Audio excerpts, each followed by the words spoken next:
হাই everyone, আজি আৰু এটি ভিডিঅ' লৈ মই আপোনালোকৰ ওচৰত আহিলোঁ। এই ভিডিঅ'টোত যিখিনি কচু পাত দেখুওৱা হৈছে এইখিনি মোৰ নিজৰ ঘৰতে ৰোৱা কচুৰ পৰা পাত ছিঙি আনি আজি এতিয়া আমি বইল কৰি পিটিকা কৰি খাম। তাৰ কাৰণে আমি আপোনালোকৰ ওচৰত ভিডিঅ'টো আগবঢ়ালোঁ।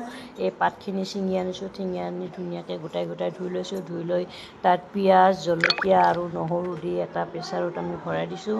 তাত অকণমান নিমখ দি দিছোঁ। নিমখ দি 2টা চিটি মাৰিব দি দিছোঁ। আমাৰ কচুখিনি অকণমান দেখুৱাই দিছোঁ। আহকচোন চাওক, আমি পকাৰ ওপৰতে এটা কচুৰ মূৰা ৰুই থৈছিলোঁ। আজি 5 বছৰ 6 বছৰ মানে হ'ল। সেই 5 বছৰ 6 বছৰ ধৰি আমি ইয়াৰ পৰা কচু ছিজনত খাবলৈ পৰা হৈ যায়। যেনেকৈ 4 ধৰণৰ কচুৰ তৰকাৰী খাব পাৰোঁ। আমি ইয়াৰে গছটো খাব পাৰোঁ, ঠুৰিটো খাব পাৰোঁ, লতিটো খাব পাৰোঁ, তলৰ গুটিটো খাব পাৰোঁ। বিভিন্ন আকাৰত আমাৰ এই কচুখিনি দৰকাৰ হয়। আৰু এই কচুখিনি এটা মহত্ব গুণ আছে, যিহেতুকে চকুত আচিনা উঠিলে ইয়াৰে ডাল এটা কাটি আনি আঠাটো যদি চকুৰ আচিনাটোৰ ওপৰত লগাই দিয়ে, আচিনাটোৰ লগে লগে ভাঙি যায় আৰু ভৱিষ্যতলৈকে সেই আচিনাটো নহয়। সেইকাৰণে সেই কচুখিনি মই ৰুই লৈছিলোঁ। তাৰপিছত এতিয়া খাবলৈ হৈ যায়।